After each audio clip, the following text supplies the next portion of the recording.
Em nosso estudo de hoje, a lição 40 do livro Bênção de Paz, no zelo fraternal. Aquele, pois, que pensa estar em pé, olhe, não caia.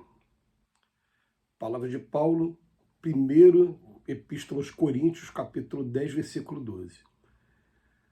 Observaste com pesar todos os irmãos do caminho que se arrojaram em situações aflitivas, angariando para si mesmo complicados problemas na sombra. Os que perderam a confiança na providência divina e se desbordaram nos precipícios da rebeldia, os que desanimaram à frente das tentações e caíram ao longo da morte voluntária, os que abandonaram as obrigações santificantes que lhe competiam a pretexto de fadiga ou dificuldade, os que esmoreceram no serviço de elevação espiritual e buscaram repouso nos refúgios da ilusão, os que se aprisionaram nas armadilhas da delinquência, os que se enrodilharam nas teias da obsessão, os que se cansaram de fazer o bem, os que trocaram os percalços do trabalho pelos enganos do comodismo. Diante de todos eles, os nossos irmãos que entraram no cipó dos obstáculos maiores, não pronunciem censura ou condenação. Ao invés disso, ora por eles. Recordemos a sábia advertência do apóstolo Paulo. Aquele, pois, que pensa estar em pé, olhe, não caia.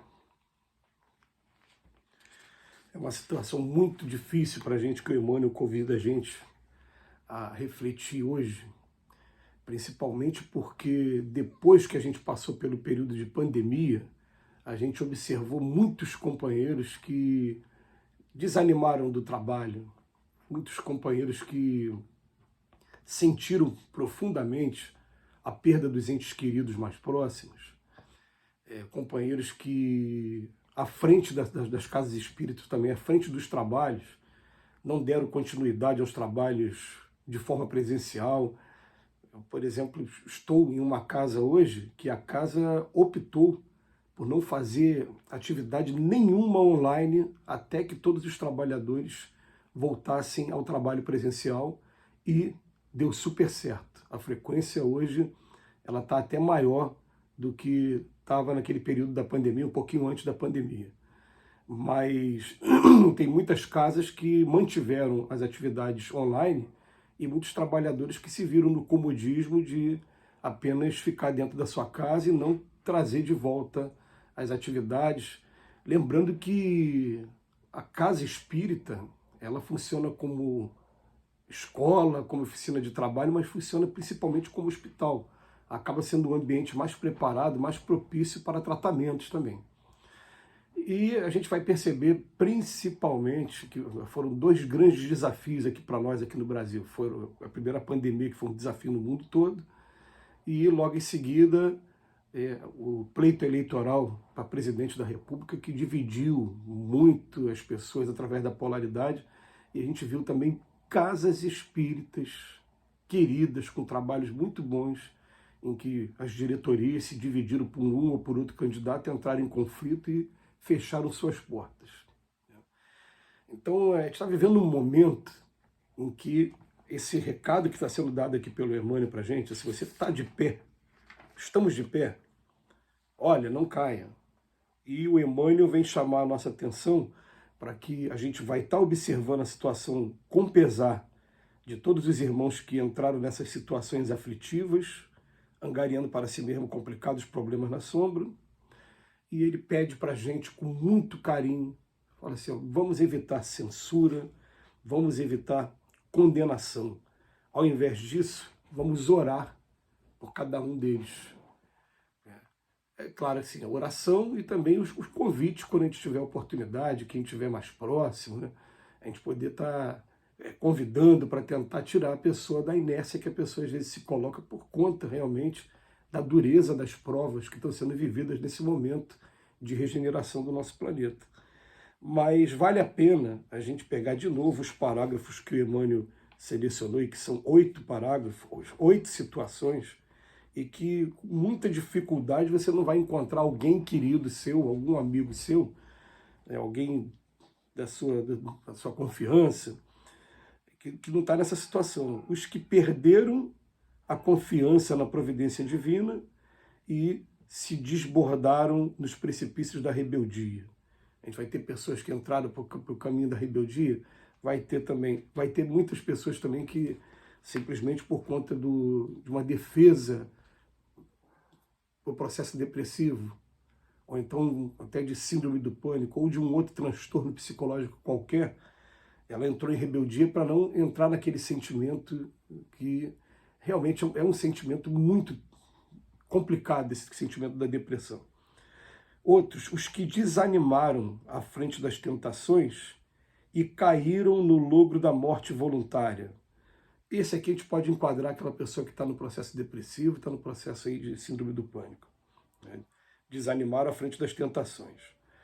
Depois ele coloca aqui, aos que abandonaram as obrigações santificantes que lhe competiam a pretexto de fadiga ou dificuldade. Fadiga de estar muito cansado do trabalho, ou de dificuldade. Muitos companheiros que a gente conhece com 30 anos, 40 anos de espiritismo, e a gente lembra que o trabalho na doutrina espírita ele é profilaxia para uma série de transtornos, uma série de problemas. A gente quer ter o segredo, o caminho da felicidade nesse mundo, o caminho está no trabalho, mas a pessoa quando retornou agora desse processo de pandemia, ela mudou os valores dela e acabou abandonando as atividades ou diminuindo drasticamente. Falar, agora eu vou fazer o trabalho na casa espírita, vai ser uma vez por semana e quando vai, enfim. Depois vem os que esmoreceram no serviço de elevação espiritual e buscaram repousos nos refúgios da ilusão.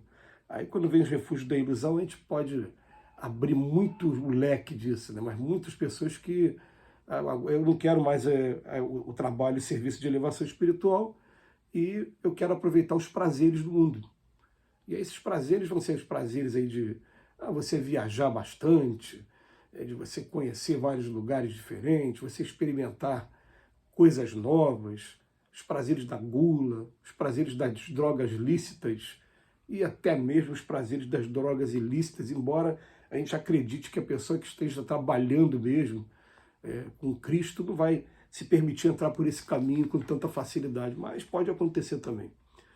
Depois vem, agora sim, os que se aprisionaram nas armadilhas da delinquência, começaram a se entregar a comportamentos que a gente sabe que são equivocados e até a lei de causa e efeito nos convida o tempo todo a observar que vai trazer consequência ruim, mas a gente se aprisionou nele. Os que se enrodilharam nas teias da obsessão, que é muito comum, a obsessão vai acontecer porque os espíritos eles começam a observar que a gente está tomando caminhos que vale a pena e para eles não interessa que isso aconteça. Aqueles que se cansaram de fazer o bem e os que trocaram os percalços do trabalho pelos enganos do comodismo. Então Emmanuel apresenta 8 situações. E o interessante é que esse livro já tem um tempo que ele foi publicado. Quando foi publicado, ele não tinha ainda noção do que estaria acontecendo nos dias de hoje com a gente. O livro foi publicado em 1976. Quer dizer, tem 47 anos que esse livro foi publicado. E esse livro está trazendo uma realidade que está se desenrolando hoje com muito mais frequência por conta dos desafios que nós tivemos e que para nós ainda são desafios muito recentes, que a gente até por conta do tamanho da dor que a gente experimentou, a gente procurou virar a página e parece que para muitos que está distante, mas não está distante, está ali 3 anos atrás. A pandemia acabou praticamente tem 1 ano e meio. E depois ainda veio esse problema da polarização política que trouxe tantos problemas. As estatísticas hoje estão mostrando que mais de 20% dos relacionamentos no Brasil ficaram abalados por conta de conflitos ideológicos no campo da política. Casamentos que terminaram, como eu falei, direção de casa espírita. Eu conheço uma igreja presbiteriana aqui próxima da minha casa, que mais de 100 pessoas saíram da igreja por conta de conflitos ideológicos no campo da religião. Então, o que a gente está precisando fazer e muito se estamos de pé, estamos firmes, não vamos emitir nenhuma censura e nem nenhuma condenação. Ao invés disso, se só existe esse recurso no momento, vamos entrar em oração. Agora, está na hora da gente virar a página também, e está na hora da gente voltar às nossas atividades como eram, como meio de profilaxia para os nossos espíritos. Que Jesus nos abençoe hoje e sempre.